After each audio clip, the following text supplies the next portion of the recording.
JDS postal all India general secretary మహాదేవయ్యను అన్యాయంగా విధుల నుంచి తొలగించిన చర్యపై తపాలా ఉద్యోగస్తులు తీవ్ర ఆందోళన వ్యక్తం చేస్తున్నారు.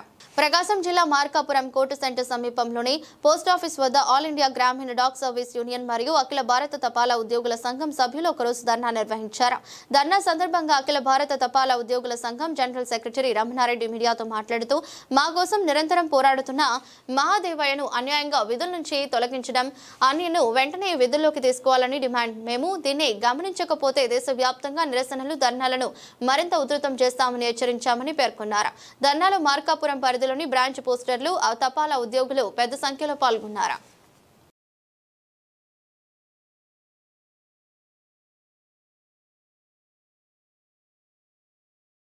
నా పేరు Ramana Reddy, assistant circle secretary, all India postal employees union group C Andhra Pradesh. ఈ రోజు ఈ ధర్నా ఎందుకు చేపట్టడం జరిగిందంటే, ఆల్ ఇండియా గ్రామీణ డాక్ సేవకు ఉద్యోగస్తులైనటువంటి జనరల్ సెక్రటరీ గారిని ఎస్ఎస్ మహాదేవయ్య గారిని ఉద్యోగం నుంచి తొలగించారు. ఆ తొలగించిన కారణం ఏంటంటే, మహాదేవయ్య గారు ఉద్యోగుల యొక్క హక్కుల కోసం, ఉద్యోగుల యొక్క క్షేమం కోసం సమ్మె చేద్దామని నోటీస్ ఇవ్వడం, ఆ సమ్మెలో పెద్ద ఎత్తున ఆ రోజు 2023 డిసెంబర్లో దాదాపు ఉన్న 90% పైనటువంటి ఉద్యోగస్తులు సమ్మెలో పాల్గొన్నది.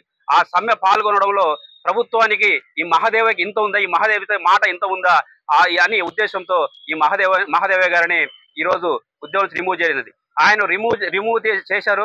సరే, ఆయన మరలా ఆయన యొక్క ఉద్యోగంలో రిక్రూట్మెంట్ చేసేంత వరకు ఈ యొక్క ఉద్యమం, ఈ యొక్క ధర్నాలు కొనసాగిస్తాం. ఇది ఆల్ ఇండియా పిలుపు మేరకు ఈ రోజు జరిగింది. రేపు విజయవాడలో 22న మన ఆంధ్రప్రదేశ్ సర్కిల్ వ్యాప్తంగా, ఆంధ్రప్రదేశ్ రాష్ట్ర వ్యాప్తంగా కూడా 22వ తారీఖు ధర్నా అట్నే పెద్ద ఎత్తున జరగబోతుంది. ఆ తర్వాత ఢిల్లీలో జంతర్ మంతర్ వచ్చే నెల జంతర్ మంతర్ ధర్నా జరగబోతుంది.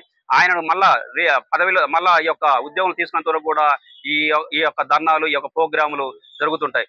ఆయన మహాదేవ్ గారు అడిగింది ఏంటంటే, ఉద్యోగుల యొక్క హక్కులు అడిగారు, ఉద్యోగుల యొక్క జీతభత్యాలు అడిగారు, ఉద్యోగుల జీతాలు పెంచమని అడిగారు. ఇది తప్పైనటువంటిగా ఈ యొక్క ప్రభుత్వము, ఇప్పుడు ఉన్న ప్రభుత్వము ఉద్యోగులకు హక్కులు లేవు, ఉద్యోగులు మాట్లాడలేదు, ఉద్యోగులు హక్కులు అడగడమే తప్పున్నట్టుగా ఉన్న ఉద్యోగాల నుంచి తీసేయడం జరుగుతుంది. ఇటువంటి ప్రభుత్వ పద్ధతులు కానీ, ఇటువంటి మంచి పద్ధతులు కానీ ప్రభుత్వానికి కోరుతూ హెచ్చరిస్తూ, ఇది మంచి పద్ధతి కానీ ఉద్యోగస్తుల మీద